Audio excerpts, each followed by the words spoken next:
Perkenalkan, nama saya Nukena Nitalan. Saya semester 2 kelas C dengan NIM 1.04.2003.0146. Di sini saya akan mewawancarai teman saya yang bernama. Halo, perkenalkan nama saya Tante Reningsi Rambu Pemuda. Di sini saya akan mewawancarai teman saya dengan topik aborsi. Di sini saya akan memberikan pertanyaan dengan satu, coba Anda berikan salah satu contoh tentang aborsi. Oke. Salah satu contoh tentang aborsi adalah ketika seorang wanita yang belum siap secara finansial dan emosional untuk memiliki anak memutuskan untuk menggugurkan kandungannya.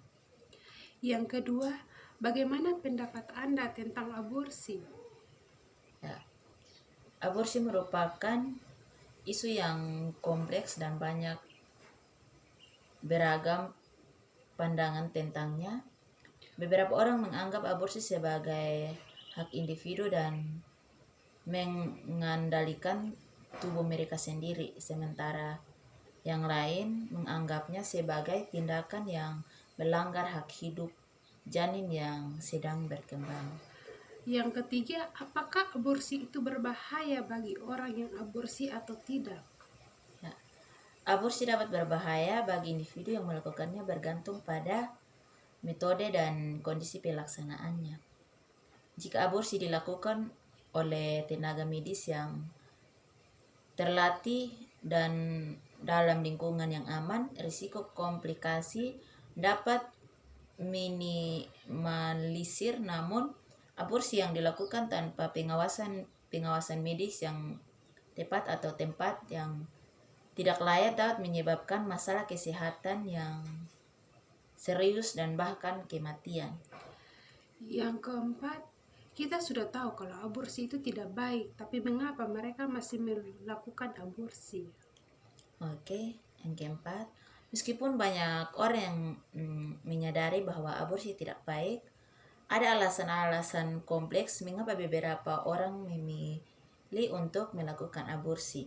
Beberapa faktor yang mungkin mempengaruhi keputusan ini termasuk situasi sosial, ekonomi, fisik, atau emosional yang sulit.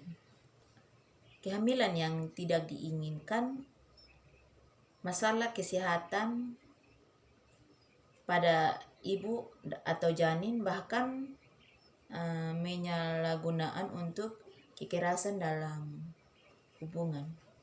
Yang kelima, apakah Anda pernah melihat orang yang aborsi tapi masih mengalami hal yang sama? Oke.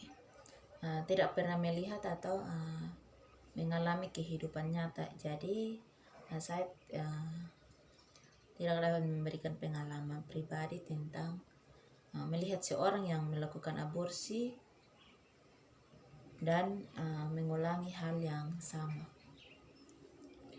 Yang keenam, apa yang Anda ketahui tentang aborsi yang dipaksa? Oke, aborsi paksa adalah tindakan aborsi yang dilakukan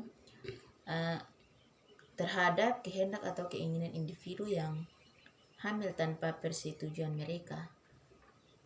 Hal ini seringkali merupakan pelanggaran terhadap hak-hak asasi manusia dengan isu-isu seperti mengarah pada tindakan tersebut. Aborsi paksa dapat memiliki dampak fisik dan psikologis yang serius pada individu yang terlibat dan merupakan hal yang perlu diperhatikan dalam konteks hak asasi manusia. Ya, terima kasih. Ya, baik, makasih Kakak Tantri. Di sini saya menyimpulkan bahwa sebagai seorang bimbingan konseling, aborsi itu sangat baik untuk setiap orang, tapi aborsi itu sangat buruk, di mana seseorang melakukan aborsi itu tidak baik untuk kesehatan bagi tubuh dirinya. Sekian dan terima kasih. Salam.